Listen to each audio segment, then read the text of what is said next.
aos destaques de hoje. Milhares de fiéis se despedem do Papa Francisco em Roma. Operação da Polícia Rodoviária Federal apreende na região de Juiz de Fora em torno de 12 milhões de reais em drogas. Atlético joga hoje pela Sul-Americana na Venezuela. Belo Horizonte tem previsão de céu nublado a parcialmente nublado com chuvas isoladas, mínima de 15,6 graus e a máxima prevista de 25. A umidade relativa do ar está em torno de 70%. Milhares de fiéis se despedem do Papa Francisco em funeral aberto em Roma. Quem traz os detalhes direto da nossa redação é o repórter Leonardo Apolinário. Boa tarde, Léo. Quais foram os rituais relacionados ao Papa Francisco no dia de hoje? Boa tarde. Boa tarde, Juliana. Júnior, boa tarde a todos que estão nos assistindo e nos ouvindo aqui no Rede Notícia. O corpo do Papa Francisco foi levado em procissão da Casa Santa Marta, onde ele morava, desde que morreu, até a Basílica de São Pedro, onde começou a ser velado de forma pública, hoje, na madrugada de hoje. O rito começou com uma oração introdutória na Capela Santa Marta, depois a procissão com os cardeais, os patriarcas, o cardeal Carmelengo e o mestre das celebrações papais. Sobre os ombros dos sediários pontifícios, que são membros da corte papal, que atuam como um tipo de faz-tudo para serviços braçais no Vaticano, que são os homens de preto aí que estão levando aí nas imagens, nós estamos acompanhando quem está na TV, estão levando o caixão do Papa Francisco. O caixão com o corpo do Papa percorreu a praça Pro Mártires Romanos e saindo para a Praça de São Pedro para o Arco dos Sinos. 20 mil pessoas aplaudindo saudaram a passagem do corpo do Papa Francisco. A procissão chegou ao interior da Basílica e em frente ao altar da Confissão, o caixão com o corpo do Papa foi colocado no chão. Nós estamos vendo aí os cardeais acompanhando a procissão, já o fim desse cortejo entrando na Basílica, seguido pelos cardeais e por outras pessoas que atuaram ali juntamente no dia a dia próximo ao Papa Francisco. A Basílica permanecerá aberta até a meia-noite. Amanhã, a abertura está programada para as 7 e o fechamento também à meia-noite. Na sexta-feira, véspera do funeral, ele estará aberta de 7 às 19 horas. Eu volto com vocês. Obrigado, Léo. A Prefeitura de BH faz ação de combate à dengue na zona oeste da capital. O repórter Giovanni Rodrigues tem as informações.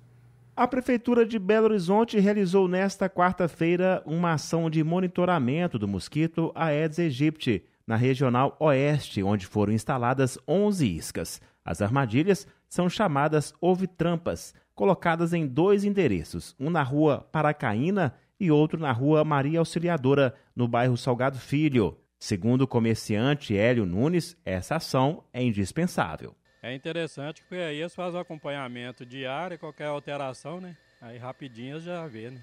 De acordo com o gerente de zoonoses da região oeste, João Pedro da Fonseca, essas armadilhas simulam locais ideais para a reprodução do mosquito. É um pote plástico que a gente coloca uma infusão de capim, que é um líquido que atrai a fêmea do mosquito. Nesse pote também tem uma plaquinha de madeira que as fêmeas depositam os ovos na plaquinha e aí toda semana a gente recolhe, envia para o laboratório, faz a troca, né, desse líquido, limpa o frasco e aí na contagem dos ovos dessas plaquinhas a gente tem uma estimativa do nível de infestação de mosquito em cada território. O gerente ainda explica a ação da PBH quando se encontra focos do mosquito. A gente pode fazer um pente fino de intensificação de visitas dos agentes naquele território para procurar os focos.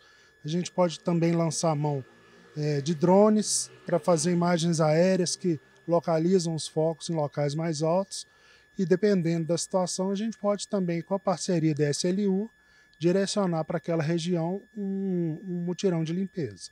Em 2025 já foram feitas mais de 17 mil visitas de monitoramento e a cidade conta com mais de 1.700 armadilhas ovitrampas distribuídas. A participação da população é fundamental para o sucesso das ações. Qualquer denúncia, ligar 156. Repórter Giovanni Rodrigues. Obrigada, Giovanni. Olha, agora o repórter Newton Lopes traz informações sobre o balanço dos acidentes nas estradas federais durante o feriado. Minas Gerais é o segundo estado com maior número de ocorrências de trânsito neste feriado prolongado de Semana Santa e Tiradentes, com mais de 118 registros. Minas fica atrás apenas de Santa Catarina, que totaliza 145 ocorrências. Em 5 dias de operação, a Polícia Rodoviária Federal contabilizou mais de 1.000 registros em rodovias federais, totalizando mais de 1.000 pessoas feridas e 86 mortes. Ao todo, 118 mil pessoas e 96 veículos foram fiscalizados em todo o país ao longo do feriado. Entre as infrações mais registradas estão mais de 4 mil ultrapassagens indevidas, não uso de cinto de segurança, recusa do teste do bafômetro e consumo de álcool por motoristas. Dados da Polícia Rodoviária Federal indicam ainda cerca de 60 mil imagens capturadas de veículos acima do limite de velocidade. Repórter Newton Lopes. Obrigado, Newton. 2 criminosos invadiram uma residência, ameaçaram uma família e, na sequência, assaltaram um posto de combustível no bairro Vianópolis, em Betim. O primeiro crime aconteceu em uma casa na rua Lagoa Dourado. O morador, um homem de 54 anos, relatou à polícia militar que os suspeitos invadiram o imóvel e renderam sua esposa e o filho. Eles amarraram as vítimas e revistaram o imóvel em busca de dinheiro e objetos de valor. Segundo o morador, os assaltantes levaram R$ 80 em espécie, um computador e 2 espingardas de chumbinho. Antes de fugir, os criminosos ainda fizeram ameaças à família, dizendo que retornariam caso fossem denunciados. Enquanto a PM registrava o chamado, um segundo acionamento foi recebido, relatando o roubo em um posto de combustíveis na rua Florindo Cardoso, também no bairro Vianópolis. Segundo o frentista de 25 anos, um dos ocupantes de um veículo desceu e anunciou o assalto, levando R$ 350 do caixa. A partir das características traçadas pelo frentista, os militares concluíram que eram os mesmos criminosos em ação. Até agora, ninguém foi preso. A Justiça de São Paulo torna réus 5 investigados pela morte da ciclista Daniela Ochinho, atropelada por uma charrete no dia 23 de março, enquanto pedalava por uma praia de Itanhem, no litoral sul de São Paulo. Isso foi um absurdo. 3 dos acusados já estão presos preventivamente. Um deles, o condutor Rudinei Gomes, que negou estar disputando um racha no momento do acidente. Um absurdo. Gente, viu, como Juliana? é que é atropelado por uma charrete? Na praia. Pelo e amor olha, de Deus. aqui mesmo, infelizmente, muitos condutores de charrete, a gente vê nas ruas a mil, judiando dos animais às vezes que estão ali quase pele e osso e colocando em risco a vida de outras pessoas também. Não, misericórdia. A Polícia Rodoviária Federal apreendeu na BR-040 em Juiz de Fora cerca de 100 quilos de pasta base que seria usada para a produção de cocaína por um morador da cidade. A droga foi apreendida no veículo de passeio. O condutor de 25 anos disse aos policiais que levaria 3 caixas de pasta base para o receptador, não identificado por ele. Segundo a polícia, cada quilo de pasta pode render 6 quilos de cocaína depois do refino. A droga está avaliada em cerca de 12 milhões de reais. O repórter Giovanni Rodrigues volta ao Rede Notícia para falar sobre um fato muito triste. Uma padaria de BH suspeita de envenenamento por conta de uma torta que foi vendida. Vamos acompanhar. A Polícia Civil investiga suposto envenenamento de torta e empada em padaria do bairro Serrano, em Belo Horizonte. As vítimas são uma idosa de 75 anos e um casal de 23 e 24 anos. Eles estiveram na padaria na última segunda-feira, dia 21, onde compraram a torta de frango e as empadas. No mesmo dia, eles retornaram ao local para devolver os produtos, alegando que eles estavam estragados. As 3 vítimas foram socorridas para o Hospital de Belo Horizonte e 7 Lagoas e internadas em estado grave. Os funcionários da padaria falaram para a polícia que os alimentos tinham aparência de estragados e um cheiro forte e que os produtos teriam sido feitos no sábado, dia 19, por um padeiro freelancer. e o proprietário afirmou que pagava o profissional em dinheiro e que não tinha um endereço e nenhum contato dele. As equipes médicas afirmaram que as vítimas podem ter sido envenenadas. No entanto, a confirmação será por meio de exames que ainda serão realizados. O local foi interditado até a chegada das equipes de investigação da Polícia Civil. A vigilância sanitária também foi acionada. Repórter Giovanni Rodrigues. Obrigada, Giovanni. Olha, termina nesta sexta-feira, dia 25, o prazo para pedidos de isenção da taxa de inscrição no Enem 2025. No mesmo dia também termina o prazo para justificativa dos candidatos que não compareceram a 1 ou 2 dias de provas do Enem 2024. Sem esse procedimento, não será possível pedir isenção das taxas de inscrição no próximo Enem. Fica a dica. Tanto a justificativa de ausência quanto o pedido de isenção da taxa devem ser feitos pela internet na página do participante.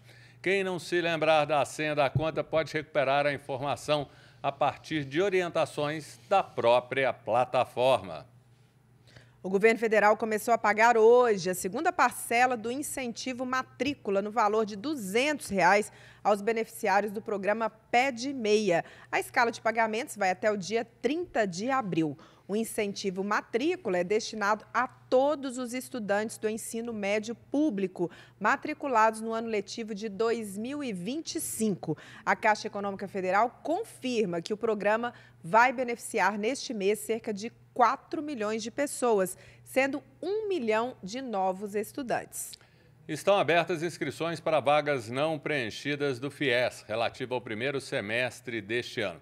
As inscrições podem ser feitas pelo portal único de acesso ao ensino superior até a próxima terça, dia 29 de abril. Estudantes pré-selecionados devem procurar a instituição de ensino superior para a qual foram selecionados nos dias 7 e 8 de maio. Podem se inscrever no processo seletivo as pessoas que participaram do Enem a partir da edição de 2010. Aquelas que tiveram média de notas acima de 450 pontos nas 5 provas do Enem e que não tiraram 0 na redação. Em 2025, serão mais de 112 mil vagas para o FIES, sendo 67 mil para o primeiro semestre. A audiência discute concursos e nomeações de profissionais para o SUS em BH. O destaque é da repórter Letícia Bessa. A audiência pública será realizada nesta quarta, na Câmara dos Vereadores, para debater nomeações do concurso do Hospital Odilon Berens e o edital do novo concurso da saúde da Prefeitura de Belo Horizonte. A audiência está marcada para 13h30 da tarde e tem como objetivo discutir a necessidade de mais profissionais concursados no SUS em Belo Horizonte. Cidadãos interessados podem acompanhar presencialmente a audiência ou também pelo canal da Câmara Municipal no YouTube. O último concurso para cargos no Hospital Odilon Berens foi realizado em 2020. 295 pessoas aprovadas foram convocadas no ano seguinte e em 2023 mais 150 foram chamadas. Ainda assim, segundo o vereador Dr. Bruno Pedralva, do PT, existem em torno de 1.000 profissionais em contrato administrativo temporário, outros quase 600 que passaram no concurso e ainda não foram nomeados. Repórter Letícia Bessa. Obrigada, Letícia. Olha só, a Anvisa aprovou o primeiro medicamento para tratar os estágios iniciais do mal de Alzheimer. O Kinsula, fabricado por um laboratório norte-americano. O remédio apresentou bons resultados em estudos feitos com mais de 1.700 pacientes em 8 países. Os resultados demonstraram que, nesses pacientes, a evolução da doença foi mais lenta. O novo medicamento é injetável, deve ser aplicado uma vez por mês e só pode ser vendido sob prescrição médica. Segundo o Ministério da Saúde, o mal de Alzheimer costuma evoluir de forma lenta e irreversível. A sobrevida média das pessoas com a doença varia entre 8 e 10 anos. Moradores de Betim, na Grande BH, foram surpreendidos por um tremor de terra registrado durante a noite de ontem. Segundo informações do Observatório Sismológico da Universidade de Brasília, o UNB, o abalo teve a magnitude de 2,5 na escala Richter, usado para medir fenômenos como este. O epicentro do tremor, também de acordo com o observatório da UNB, foi registrado na zona rural da cidade, nas proximidades da represa Várzea das Flores, por volta das 10h05 da noite. Segundo a Defesa Civil de Betim, moradores relataram o abalo sísmico, mas não houve feridos ou danos registrados. Há exatamente um mês, no dia 22 de março, a cidade registrou um tremor de terra da mesma intensidade. A Prefeitura de Betim afirmou em nota que já iniciou a construção da base, que receberá um sismógrafo da UNB, em parceria com a Coordenadoria Estadual de Defesa Civil, SEDEC, o que permitirá intensificar o monitoramento da atividade sísmica na cidade. E no próximo bloco, hoje tem Atlético pela Sul-Americana na Venezuela e mais informações sobre o funeral do Papa Francisco, 12h18.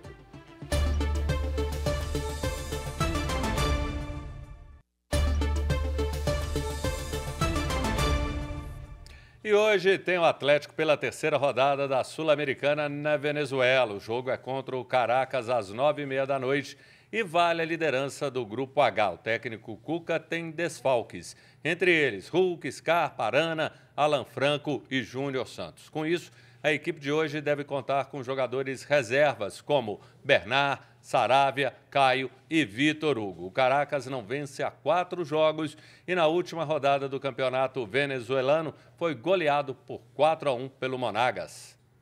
Uma boa notícia para a torcida atleticana. Parte do gramado da Arena do Galo, que estava retido pela Polícia Federal em função da greve da Receita Federal, foi liberado e deve chegar a Belo Horizonte nos próximos dias. A previsão do time voltar a jogar na Arena é contra o Fluminense no dia 11 de maio.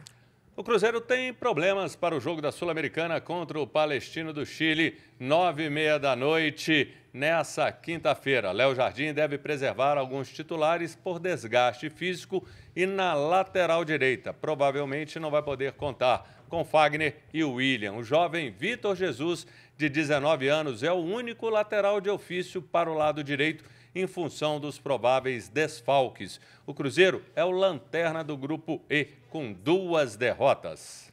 A primeira turma do Supremo Tribunal Federal tornou réus, por unanimidade, 6 investigados do chamado Núcleo 2, da suposta trama de golpe de Estado no país. Entre eles estão o ex-assessor de Jair Bolsonaro, Felipe Martins, o ex-diretor da Polícia Rodoviária Federal, Silvinei Vasques, e o general da Reserva, Mário Fernandes. Segundo o ministro Alexandre de Moraes, o grupo participou da elaboração da chamada minuta do golpe do plano que previa até o assassinato de autoridades. O processo agora segue para a fase de instrução com coleta de provas e depoimentos. A Polícia Federal e a CGU, Controladoria Geral da União, cumprem desde cedo mais de 200 mandados de busca e apreensão em 3 estados, incluindo Minas Gerais, contra fraudes praticadas no INSS. Investigações apontam mais de 6 bilhões de reais em descontos irregulares nos benefícios dos segurados. O desconto era praticado sem autorização de aposentados e pensionistas. Os agentes têm ordens para bloquear bens avaliados em 1 bilhão de reais dos investigados. O presidente do INSS, Alessandro Stefanuto, foi afastado do cargo justamente com outros 5 servidores da autarquia. A operação foi informada ao presidente Lula em uma reunião com a participação do diretor-geral da Polícia Federal, Andrei Rodrigues. Os investigados podem responder por crimes como corrupção ativa e passiva, violação de sigilo funcional, falsificação de documentos, formação de quadrilha e lavagem de dinheiro. E atenção, você aposentado ou pensionista que perceber descontos indevidos nos contra-cheques, peça a exclusão imediata dos débitos. Esse pedido pode ser feito de maneira automática pelo aplicativo ou no site Meu INSS. Para isso, vá à tela inicial do Meu INSS e consulte o item Mensalidade Associativa. Depois, basta solicitar a exclusão ou bloqueio através do serviço Exclusão de Mensalidade de Associação ou Sindicato, ou então o bloqueio de mensalidade associativa. O cancelamento também pode ser solicitado pela Central 135. O repórter Léo Apolinário volta ao Rede Notícia direto da redação para falar sobre mais informações do funeral do Papa Francisco. Qual detalhe você traz agora, Léo? Júnior, nós vamos ver agora imagens ao vivo do Vaticano que nós estamos recebendo nesse momento, que é onde o corpo do Papa Francisco está dentro do caixão, sobre o altar principal, de frente ao altar principal, e as pessoas estão passando neste momento, visitação que foi aberta no horário das 6 horas da manhã, horário aqui do Brasil. Você vê aí uma grande multidão, elas estão entrando pelo corredor central e saindo pelas laterais.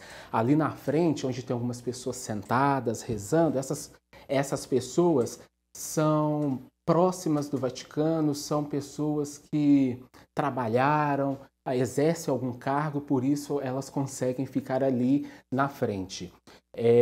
Eu estava conversando agora há pouco com um jornalista da Rádio Vaticano, Silvonei José, conversávamos por telefone e ele passava para a gente a informação de que nós já estávamos apurando aqui, de que 2 cardeais brasileiros já chegaram e estiveram ali próximo ao caixão do Papa Francisco. Esses cardeais, eles são eleitores, eles vão participar do conclave e podem ser votados. Dom Orani João Tempesta, de 77 anos, cardeal arcebispo do Rio de Janeiro, e Dom Jaime Spengler, de 64 anos, ele que foi criado cardeal recentemente, é arcebispo de Porto Alegre e presidente da Conferência Nacional dos Bispos do Brasil, a CNBB. Só para a gente ter uma ideia, 252 cardeais que integram o Colégio de Cardeais do Vaticano irão participar do conclave. Nós temos um exemplo de um brasileiro, que é Dom Raimundo Damasceno Assis, arcebispo emérito de Aparecida. Ele tem 88 anos, é arcebispo emérito, como eu disse. Ele não pode votar por causa da idade, mas deve participar das discussões das discussões. Pelas regras do Vaticano, os cardeais com mais de 80 anos de idade não têm direito a voto no conclave, mas podem ser eleitos. Dessa forma, 252 cardeais estão aptos a ocupar o posto do líder máximo, mas apenas 135 podem votar. Conversando também com o jornalista, nós lembrávamos do funeral do Papa João Paulo II, onde as pessoas estavam demorando cerca de 10 horas para passar na fila e chegar até em frente ao caixão. Ainda não tem uma média de quanto tempo as pessoas estão na fila para ver pela última vez o Papa Francisco. Eu volto com vocês. Obrigada, Léo. Olha, uma última informação. Os deputados estaduais não votaram agora de manhã os projetos que criam a Agência Reguladora de Transportes de Minas Gerais e reajustam o salário de servidores da educação básica, das instituições de justiça e dos funcionários da Assembleia Legislativa. A sessão plenária foi suspensa, mas pode ser retomada à tarde ou na noite de hoje. Termina a primeira parte do Rede Notícia. Agora você vai acompanhar mais repercussão sobre a morte do Papa Francisco. Com uma entrevista com o professor de História de Religião da PUC Minas, Rodrigo Coppi. Acompanhe as nossas redes sociais no Instagram, @TV Horizonte Oficial e @Rádio América Oficial. Até amanhã. Até amanhã.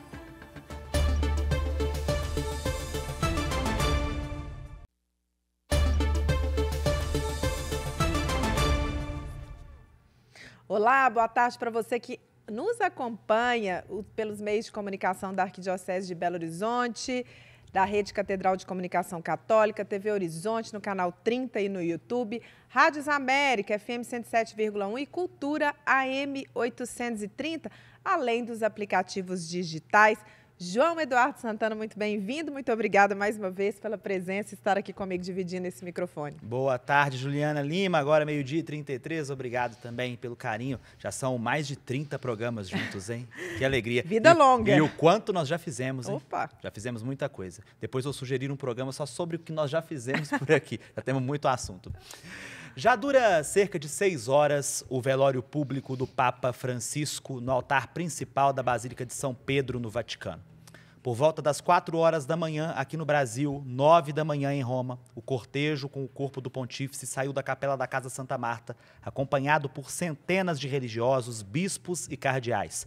Cerca de 20 mil pessoas estavam na Praça de São Pedro. Após a entrada solene, o decano do Colégio Cardinalício, o cardeal Rê, presidiu um momento litúrgico antes da abertura das portas para o público. Você que acompanha pela TV e internet vê agora imagens da cerimônia emocionante, que sem dúvida alguma está entrando para a história. Uma fila incontável de pessoas passa bem rapidamente pelo féretro, o corpo do Papa Francisco, paramentado de vermelho, a cor do luto dos papas, também envolto com a mitra, que é o chapéu dos bispos, e em seu anel, ou em seu dedo, o anel de bispo.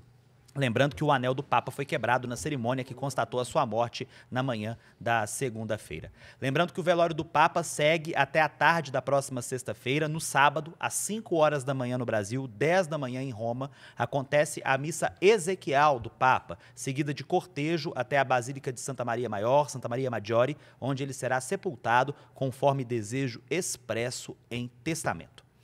Sobre o pontificado de Francisco e o futuro da igreja, nós vamos conversar agora com o padre Arnaldo Rodrigues, que é assessor de comunicação da Conferência Nacional dos Bispos do Brasil, a CNBB, doutor em comunicação e sacerdote da Arquidiocese de São Sebastião do Rio de Janeiro. Padre Arnaldo, obrigado pela presença, boa tarde.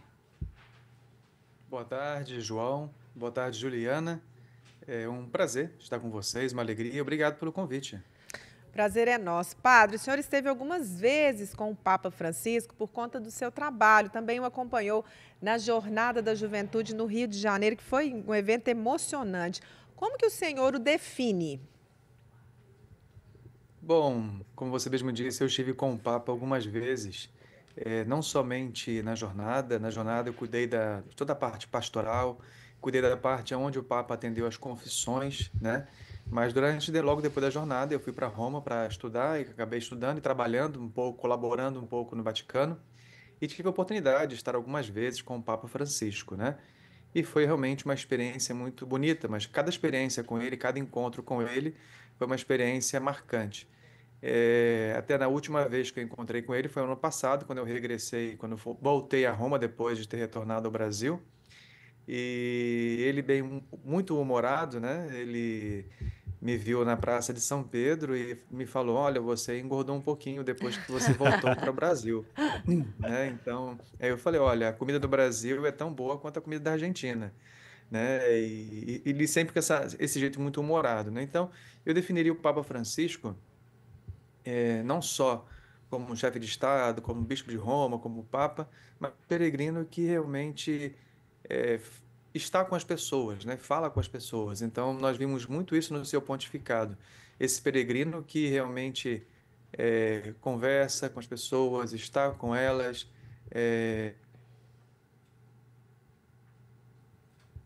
cada uma delas. Então, vocês conseguem me ouvir ainda ou caiu a... Sim. Estamos lhe ouvindo, padre. Ótimo. Então, porque eu não sei se é a minha conexão que não deve estar muito boa.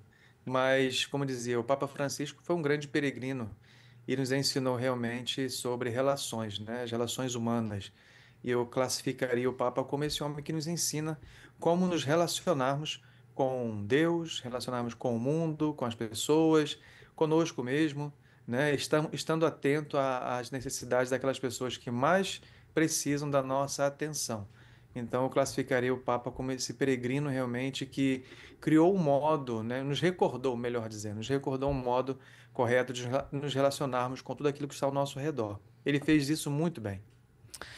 Agora, 12h37, Padre Arnaldo, nós jornalistas, nós temos algumas formas distintas de avaliar os atos de Francisco e a gente tem repassado isso durante toda essa semana, e desde quando ele surgiu mais doente, a gente tem feito, pelo menos eu tenho notado isso nos variados meios de comunicação, a gente tem feito variadas formas de avaliá-lo, né, se a gente pode dizer assim. O que me parece é que o Papa Francisco era alguém que procurava ser próximo a todos, sem se esconder atrás daquele hábito branco de Papa, né?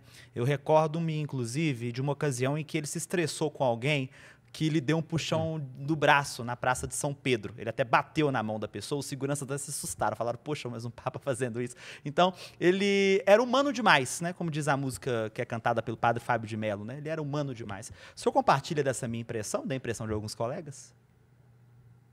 Olha, não foi somente nessa época. Me recordo também no México, uma vez que uma pessoa muito exaltada acabou. Ele queria cumprimentar um cadeirante, né? E a pessoa, uma outra pessoa que estava próximo, queria uma certa prioridade, né? À frente daquela pessoa. E o Papa Francisco, uma das coisas que eu admirava muito nele, é que ele tinha um olhar, assim, de ver normalmente aquelas pessoas que normalmente as pessoas não veem. Então, esse cadeirante, que a multidão, de uma certa forma, se esforçou para levantar o cadeirante e tal, para encontrar-se com o Papa, e tinha uma pessoa que estava próximo que queria também a mesma atenção. E o Papa, naquele momento ali, falou assim: ó, tenha paciência, né? Vamos primeiro falar com essas pessoas que têm mais dificuldade. Então, acho que o Papa Francisco, como você disse, nessa canção do Padre Fábio de Mello, Humano Demais, né? Eu acho que ele tinha uma humanidade muito forte. E eu lembro também logo quando ele foi nomeado, né, quando ele foi eleito Papa, no domingo seguinte ele celebrou uma missa na paróquia de Santana, que fica no Vaticano, nas portas ali da rua, né, que dá para fora do Vaticano. E o Papa saiu como um pároco, saiu depois da missa e quis cumprimentar as pessoas que estavam ali. Acho que ainda não tinha caído muito a ficha dele, que ele era Papa naquele momento, né? Então as pessoas se aglomeraram, ficaram nervosas e a guarda também ficou mais nervosa ainda. Então foi um momento assim diferente que mostrou muito como seria o pontificado dele. E aí, a partir de todos os momentos em que ele podia, né, nas audiências, ele parava, cumprimentava alguém, alguém subia no carro, ele descia do papamóvel para ver alguém, né? Nas viagens, no retorno das viagens pontifícias, no caminho, se tivesse algum doente no caminho, porque as pessoas começaram a observar essas ações dele e começaram a criar também momentos em que elas pudessem estar no caminho do Papa, quando ele passasse, né? E isso vai muito de acordo com aquilo que a própria Sagrada Escritura diz, né? A sombra de Pedro curava. Então, as pessoas queriam estar perto dele. E aí ele parava o carro, mandava parar o carro, descia, cumprimentava, falava, abençoava. Então, isso mostrou muito essa característica dele, né?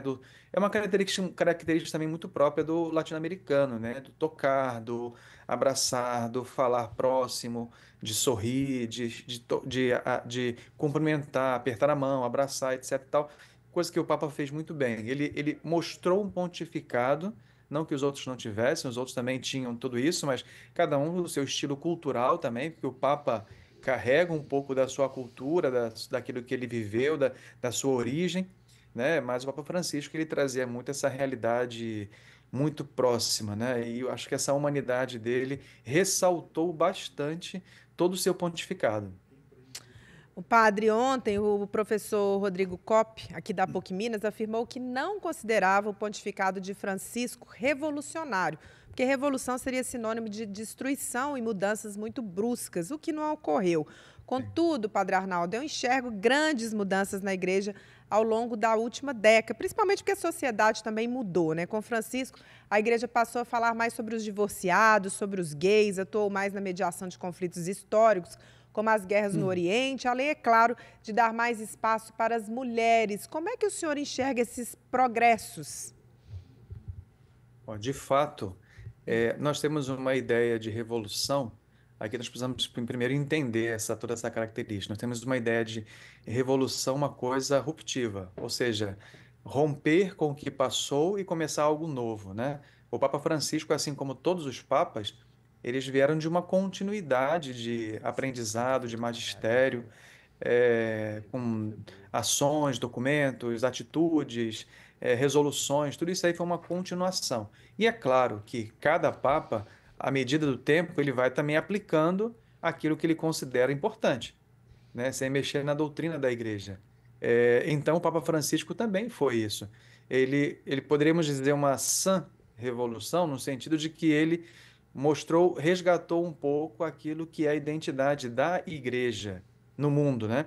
O Papa Francisco, nós acreditamos muito que em cada época tem um desafio, né? Cada período da história você encontra desafios. Você pega lá períodos da Primeira Guerra, Segunda Guerra Mundial, depois outras revoluções, outros tipos de desafios que cada Papa respondeu de acordo com a sua época. E o Papa Francisco foi esse homem também da nossa época, que respondeu desafios importantes, né? E hoje, mesmo ele já morto, ele ainda nos provoca a continuar uma igreja realmente que seja acessível, uma igreja que saiba dialogar, uma igreja, como ele definiu muitas vezes, que era preferível ela estar ferida num campo de batalha, como ele definia também, né, um hospital de campanha, como hospital de campanha, do que uma igreja acovardada.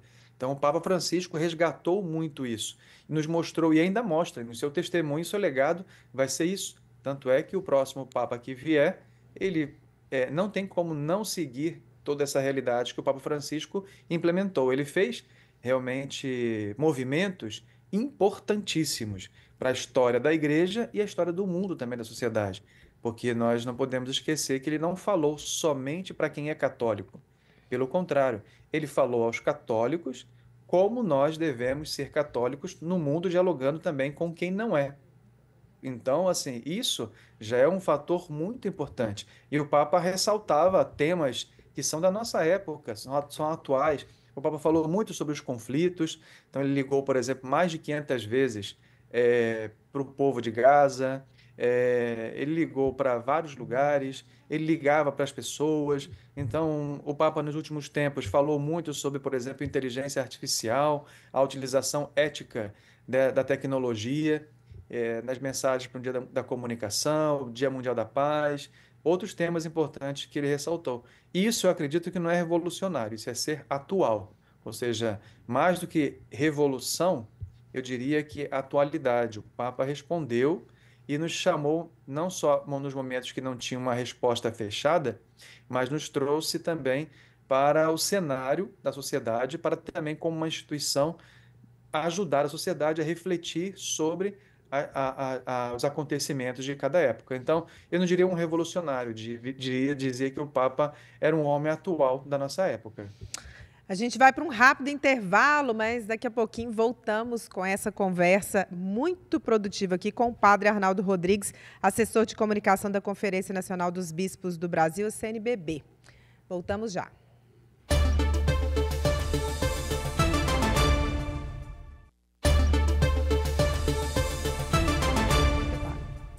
Meio-dia e 49, Rede Notícia Entrevista, hoje com a presença do padre Arnaldo Rodrigues, da Arquidiocese do Rio de Janeiro, assessor de comunicação da Conferência Nacional dos Bispos do Brasil, a CNBB. Padre, nós estamos falando aí sobre o Papa Francisco. O senhor, pela função que ocupa na CNBB e também pelos anos de estudo no Vaticano, tem relação muito próxima com centenas de bispos. Bispos e cardeais, inclusive, como Dom Arani, que é cardeal, já está em Roma para as celebrações do conclave e também os funerais do Papa Francisco. O que os amigos bispos que o senhor tem e os bispos que o senhor convive falam sobre o Papa Francisco? Como que era a relação dele com os colegas de mitra, digamos assim? Bom, o Papa Francisco, a gente tem que começar dizendo que ele tinha um grande carinho pelo Brasil, né? E ele tinha uma proximidade muito grande, até porque vários brasileiros trabalham na Cúria Romana. Então, ele tinha muita proximidade, sabia o que estava acontecendo, e não só os da Cúria Romana, mas também com os bispos que ele tinha contato aqui no Brasil, né? O presidente da CNBB, a própria CNBB, a presidência. Então, e os bispos, eles têm um hábito de a visita ad limina, né? Tem um ano que é só o Brasil. Então, acontece dos bispos irem até o Papa. E o Papa sempre teve muito interesse em saber de como está o Brasil, caminhando o Brasil, né? Então, ele perguntava muito, ele ouvia muito, entendia os sofrimentos, os desafios, se alegrava também com as conquistas da Igreja no Brasil, um grande carinho com a Nossa Senhora Aparecida. Afinal, em 2005, ele esteve no Ceilã, em Aparecida, com o Papa Bento XVI, né? Então, ele foi um dos responsáveis do documento final do Ceilã. Agora, os bispos também, em contrapartida, têm um carinho muito grande pelo Papa Francisco e nas visitas também demonstravam isso. Praticamente todos ficaram muito consternados com o falecimento do Papa. Criaram-se muitos momentos de oração nas dioceses, nas paróquias, pela saúde dele quando ele estava internado, mas também depois do seu falecimento, muitas iniciativas de oração em sufrágio pela alma dele foram feitos, né? E os bispos sempre relatavam isso, essa proximidade do Papa com o Brasil e esse carinho que ele tinha com o povo do Brasil, de modo geral, e também com os bispos, né? Sempre orientando, escutando. Então, os bispos, os cardeais, que são aqueles colaboradores mais próximos do Papa, também demonstraram muito isso, né? Essa participação do Papa dentro do ministério de cada bispo nas nossas dioceses e, consequentemente, essa relação também dos bispos para com o Papa. Então, os bispos sempre falaram muito bem dele, de uma certa forma carinhosa, claro, bem, todos falam, mas assim, essa forma carinhosa, bem afetuosa, né, como um grande pai, como um grande pastor, não só como um chefe da Santa Sé, ou Papa, ou Bispo de Roma, mas como uma pessoa próxima. Então, nós tivemos muitos relatos de bispos tratando exatamente isso, o Papa como esse homem próximo da Igreja no Brasil, preocupado com as necessidades e os grandes desafios, e temas que são muito fortes dentro do Brasil, como a própria Amazônia, as questões ambientais, né, as questões da violência, as questões da pobreza, da imigração. Então, são temas sensíveis, muito sensíveis, que trazem sempre muitos debates, né? E o Papa sempre fez questão de colaborar com isso, com a sua reflexão e com a sua proximidade dentro dessas realidades. Então, eu diria que os bispos, além do carinho, da afeição pelo Papa, tinham também esse grande colaborador que ajudava a refletir sobre os caminhos da Igreja no Brasil. Padre, existe uma expectativa muito grande em relação a quem será o novo Papa. Na visão do senhor, o que seria ideal? Um cardeal similar a Francisco ou um perfil diferente, como um europeu, por exemplo? Veja, eu vou voltar um pouco lá, a primeira ou segunda pergunta que foi feita, né, em relação ao nosso tempo, né? Eu acredito que assim, o que precisa é um homem com o coração aberto aos desígnios de Deus, né? Então, assim, as respostas do mundo não tem um cardeal X ou Y que poderia simplesmente, até porque eles não governam sozinhos, né? Tem o colégio de cardeais, tem todos os colaboradores. Então, o que precisa hoje, eu acredito que é o que vai acontecer, o Papa, vamos dizer assim, no coração de Deus já está escolhido, né? Então, assim, o que precisa é um homem realmente que seja dócil à vontade de Deus, que seja aberto à sabedoria do Espírito Santo, de forma a conduzir também a Igreja nesse mesmo caminho que o Papa Francisco já colocou, né? Como disse, o próximo que vier agora, o sucessor do Papa Francisco, é aquele que vai dar continuidade também aos trabalhos do Papa. Muitas vezes nós categorizamos, né? Um Papa de esquerda, um Papa de direita, um Papa moderado, um Papa assim, o assado, mas a gente acaba esquecendo de que quem governa a Igreja é Deus, né? Então, quem conduz a Igreja, porque a Igreja é dele, então o Papa é aquele que está ali para conduzir segundo a vontade de Deus. Então, tudo que tiver que ser feito, se a gente olhar lá atrás, muitos colocavam Bento XVI como de extrema direita, Papa Francisco como de extrema esquerda. E a gente acaba esquecendo da amizade que os dois tinham, né? Os dois partilhavam de ideias, os dois partilhavam, muitas das vezes, o Papa Francisco foi até o Papa Bento XVI, quando ele morava lá, até mesmo para se aconselhar, para partilhar com ele muitas coisas. Então, assim, o que a gente espera realmente, o que eu acredito que vai acontecer, a história está aí para mostrar isso, né? Essa sucessão com uma continuidade de ministério.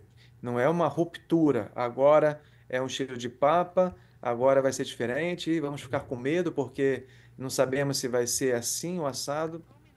Isso não deve nos preocupar. O que nos deve nos preocupar é a nossa relação com com aqueles que estão próximos de nós, né? De sermos uma igreja daquilo que o Papa Francisco nos ensinou. E o próximo Papa que vier, eu creio que vai seguir muito daquilo que o Papa Francisco já iniciou, né? Ele pegou muita coisa que o Papa Bento XVI iniciou, depois desenvolveu mais.